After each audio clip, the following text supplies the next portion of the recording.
Welcome, ladies and gentlemen, boys and girls, children of all ages. I am Sean Anderson, Most Valuable Podcast, and the upcoming segment is from our full Fast Break podcast that we recorded. And if you do want to check out that full podcast, head over to Blog Talk Radio /The Fast Break. You'll be able to find the full podcast over there. Let's move on now from Josh Jackson to another player in Dennis Smith. And looking at Dennis Smith and his career so far at NC State, he's coming off an ACL injury coming into NC State. NC State's kind of a weird choice for a prospect. You usually don't see top recruits going to NC State. But Dennis Smith did it. You got Jimmy V. You got the nostalgia of that team. It's a good team. 1980, Ricky. Still nostalgia. Dennis Smith was born in 1993. 1997. I ain't forget. Going there. He's 1997, man. He wasn't alive. He's 19. He's younger than I am.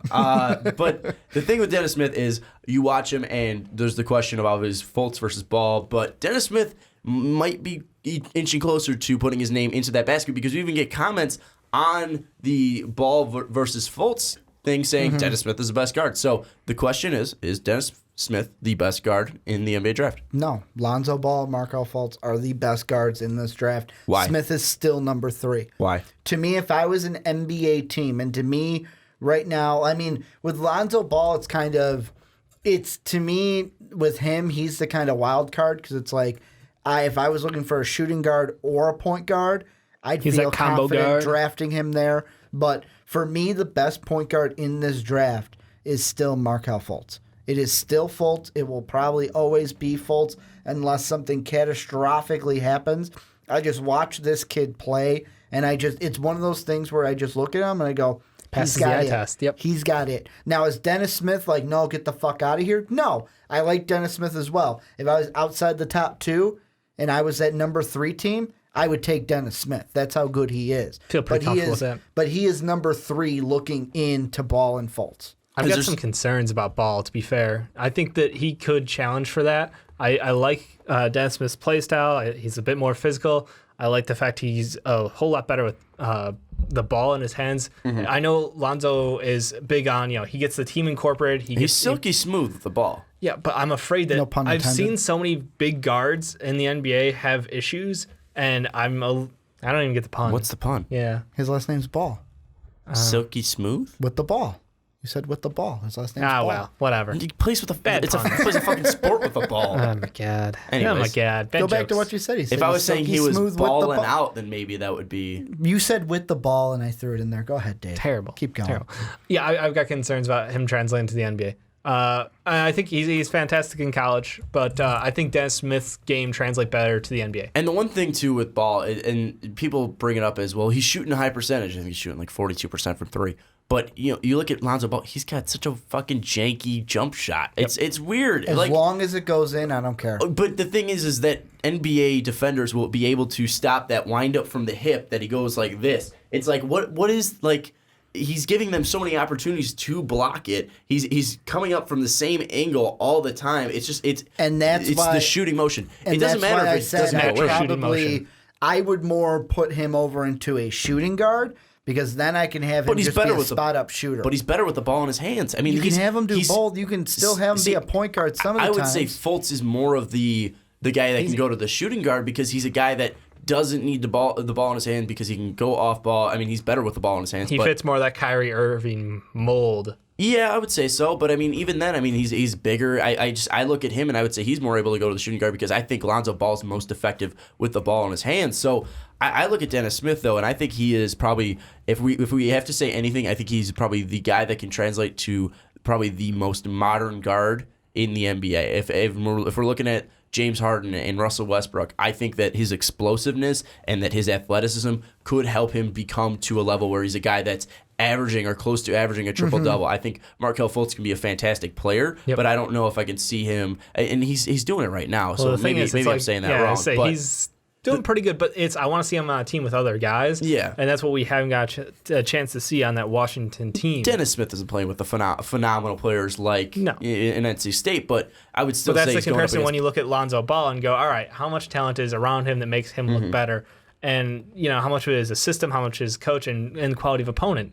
And you have to kind of factor all of those things into one thing, and that's where I go with Ricky on the eye test is, what do I see when I watch him play, and who can I kind of compare him to in my mind that fits at the NBA level? And I still think I like Fultz the most, but I've got Dennis Smith at 2 and Lonzo Ball at 3. There's only one thing to me it goes against Fultz, but it's nothing against him. Mm-hmm. I look at that Washington team, and he's above and beyond everybody else. Like, you look at Ball, and he's got, like we said, a complete team around him as a system, but he's still throwing up 7.9 assists per game, where if you look at the assist numbers, and my big thing with Dennis Smith was, he's going to be in the NBA, a penetrator, a get-to-the-basket guy, but will he ever be that passer? Like, we see Ball's an excellent passer. We see Fultz sees the floor well. But if you look at the assist numbers, Ball has the most of the 3. Fultz has the least, I should say, at 6.0. And you've got Dennis Smith right in there at 6.9. Yep. The big thing I think that's more of a team thing because that's it. Yeah. Fultz is one of those things where, fuck it, I'll do it myself. Well, he's still going to pass it, but it's one of those things where he doesn't have the same guys that Smith and especially Ball do. And when he does get that in the NBA, those assist numbers are going to go up. I don't think. I mean, you get the Russell Westbrook assist where you brick a shot and your guy down low gets the ball off that, might and then be, he can put it back up. And when we were looking, Dave before the segment, untracked stats. Dave before the segment said, "I don't know who the perfect comparison is." Just from looking at some of the things that are on the draft sheet and from what I've seen, I could see Dennis Smith developing into a Russell Westbrook type of player. Not exactly Russell Westbrook, not the next superstar, but that type of player. See, what I'm saying when I say comparing him to a player is like when I see him at his best, what this NBA is what he player, could become. but really, what NBA player does that remind me of? Yeah. And when I look at Dennis Smith, his ability to get to the basket, his ability and his ferocity, that dunk against Duke where he's just like, dude, that was a statement. Yeah, the game was over. The time's up when he's at the 3-point line, but he's gonna throw down a dunk and a complete tomahawk just to do it for fuck's sake. I mean, that's a Russ move. That's a petty fucking move. I mean, I just see him as if he can max out, he can be a player like Russ. I don't know if he's going to have the talent and success that Russ has had, but if he's firing in all cylinders, I see him as a Russ. And at his lowest point, I don't really know where he could be, but with a guy like Lonzo Ball, I could see him being like at his worst, being like a Michael Carter Williams. That was the comparison that I didn't want to actually say, but I thought about. And with Fultz, I look at him and I don't know if I can see a low point, but he just looks like a guy that can kind of like he hesitates a lot, and I think one of it. I think might he's be, going to value a lot from an NBA coach.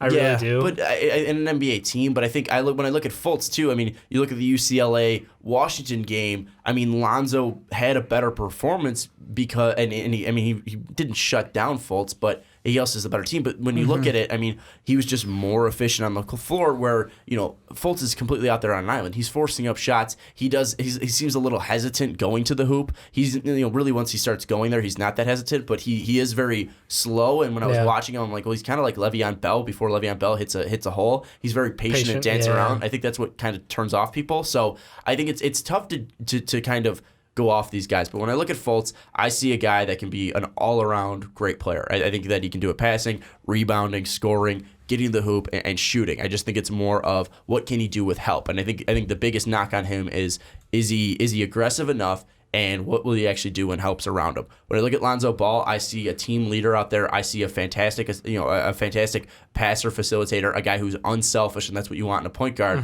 And the knock on him, I would say, is it the team, and then also that janky shot? Because yes, again, you can hit 42%, but can that translate to the NBA when you're going up against ridiculous defenders? I mean, we saw him be able to create a lot of space on that 30-foot jumper he took against Oregon, but will he be able to do that against NBA defenders? And that's a question I have. And then with Dennis Smith, it's more of injuries and his style of play that's the biggest knock on him. Well, he's coming in with an AC. Well, coming off with an ACL. And we just talked about Jabari Parker, a guy that drives so much and that's so explosive. And there was this great piece on r/NBA about the way that Russ changed the way he dribbles and the way that he kind of attacks and the way he runs because it's taking less pressure off his hips. So, I mean, is Dennis Smith going to be able to take all of the speed and the quickness of the NBA game and be able to turn that into success? So I think there's a lot of upside to all of these players. I think all of them are going to be fantastic. If I'm going to have to pick one, I'm going to have to pick Fultz because he's doing this all without help.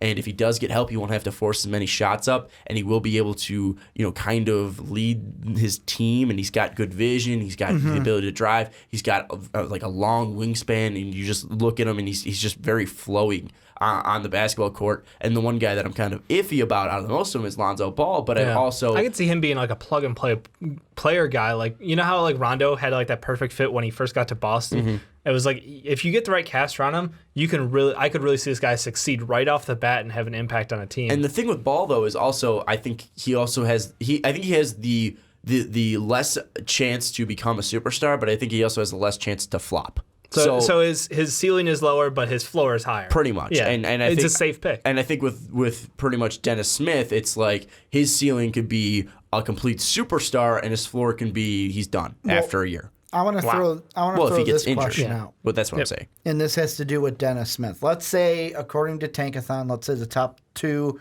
stay like they are, where it's Boston and Phoenix. Yep. Let's say, for the sake of argument, Fultz and Ball are off the board. Yep. You're sitting there at number 3. You're the LA Lakers. Do you take Dennis Smith? Without a doubt.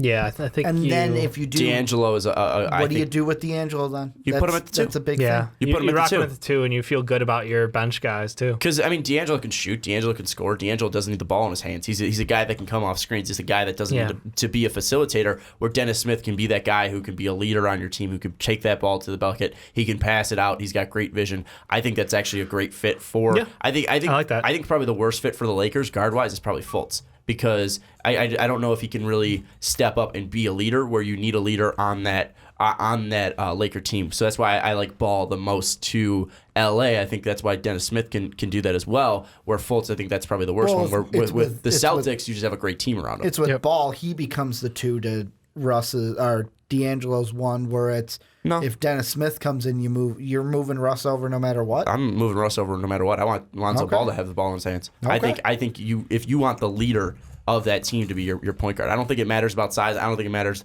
about play style. I think D'Angelo Russell's a better shooting guard than a point guard. And you put a guy like Lonzo Ball, he's a better point guard. I'll tell you this, and this is just outside the top 2, and this is totally going against Chad Ford's mock draft. You know who I do not want to see Dennis Smith go to? The Orlando Magic. Why is that? How many times have they drafted point guards, and it's like, man, he's going to be the next best thing, and then flop. I don't know. Nothing. I mean, is that the Orlando Magic fault, or is that the prospect's fault? Or is that the talent development fault? I think that he may go to, if he goes to Orlando, he won't develop into much. I don't know about that. I think you look at the 2 guards. I think the 2 guards you're thinking of are Victor Oladipo and Alfred Payton. And Payton was Payton like they traded for 10. Yeah, well, yeah. No, I think they draft still him at 10? drafted. They traded for the draft pick. Oh, they traded for the draft pick. They traded for the draft pick at 10, and I wasn't really that big on Alfred Payton. I mean, he was a guy that. I mean, I think he's a guy that's kind of like Lonzo, where, I mean, and Lonzo's a better shooter and better player, but, kind of tall, lanky kid who can, I mean, I wasn't too sold on Alfred Payton, and then the other pick was Victor Oladipo, where Oladipo, I mean, he was the number 2 overall pick, but I think that was kind of a stretch, where he was just a guy with a ton of athleticism, and Oladipo, and it was also a terrible draft class. I mean, Anthony Bennett went number 1, so I think that was just an iffy. We can go into depth on this Magic roster and where they've gone wrong. 10 starters, man. What are you talking about? I don't know what you're talking about, Dave. I don't know what you're talking about at all. I've never talked about the Magic before in my life. We should have talked about the Magic instead of the Knicks. Yeah, they're next. We'll do an in-depth profile. We need to talk about the Heat. That's what we need to talk about. So we'll see if the Heat can keep up their winning streak, and that's what we're going to end it on. Will the Heat still be on their winning streak when we talk next, Dave? No. Will they take the winning streak? You're not Dave. Will the Heat take their winning streak into the All-Star break? Yes. Why not? Ricky, do you want to answer? Oh, wait, you already did. Yeah, I already did. I have Just play it back. Ricky, like giving 10 seconds opinions ago. when people don't ask. Giving them hot takes. They're not hot. I have faith that 7-Eleven will stay open during this All-Star break. And We Agree podcast. You know who 15 they're straight? playing next on the road? It's the Thunder. Process. Oh. They're playing the I'm not worried. Process. He's not even playing well. There's an actual good team they're playing, though, in there. The Rockets. The Rockets, that's what it is. And, well, yeah, no, that's after the All-Star break. The Rockets. Yeah, that's the team I was But then thinking they of. got the Hawks right after. I They think got Hawks, Pacers, and then Mavericks. I think we're going to see them go to 14 straight going into the All-Star break. I think it's going to be interesting to see, but that's going to be for a different time. Thank you so much for watching on YouTube. Thank you so much for listening on Blog Talk Radio. Don't forget to tell us what you think about all of the opinions about Dennis Smith, Josh Jackson, Jabari Parker, and the Knicks in the comments down below. I feel like we're going to get a lot of comeback on that Knicks topic. But Love to know what you guys that's think, what we do. though. We got to know what you think. Thank you for watching on YouTube. Thanks for getting us to 5K. Thank you for downloading us on Blog Talk Radio. For Dave Oster, for Ricky Widmer, I'm Sean Anderson. We'll see you next week. Thank you. Oh, shit. Oh, it's just one of our videos scared me a little bit. Don't forget to check out that one. And also don't forget to check out patreon.com/mostvaluablepodcast. But thank you so much for watching. We'll see you next time.